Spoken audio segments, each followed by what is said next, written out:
அநேக காயத்தோடு இருக்கிறீர்களா? அநேகருடைய வார்த்தைகள், அநேகருடைய செயல்கள் என்னை காயப்படுத்தி கொண்டிருக்கிறதே. என்னுடைய காயத்தை யார் ஆற்ற முடியும்? நான் வேதனையோடு இருந்து கொண்டிருக்கிறேன். கண்ணீரோடு தேவ சமூகத்தில் காத்து கிடக்கிறேன்.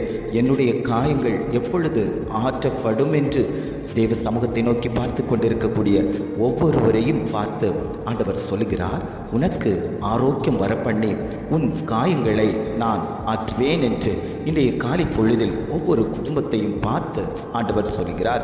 வசனம் இவ்வாறாக சொல்கிறது, நான் உனக்கு ஆரோக்கியம் வரப்பண்ணி உன் காயங்களை ஆற்றுவேன். ஆண்டவர் குடும்பத்தை பார்த்து வாக்கு கொடுக்கிறார், உன் காயங்கள் ஆற்றப்படும், உனக்கு ஆரோக்கியம் உண்டாகும். இன்றைக்கு ஆரோக்கியம் இல்லாமல் அநேகர் இருந்து கொண்டிருக்கிறார்கள். பலவீனத்தோடு, பாடுகளோடு, கஷ்டத்தோடு, வியாதிகளோடு அநேகர் இருந்து கொண்டிருக்கிறார்கள். ஆவியானவர் சொல்கிறார், உங்கள் பலனற்ற அந்த சரீரத்தில் புது பலன் உண்டாகும். உம்முடைய செட்டையின் நிழலுக்குள் ஆரோக்கியம் உண்டு என்று சொன்னது போல அந்த ஆரோக்கியம் உங்கள் குடும்பத்தில் கடந்து வரும்.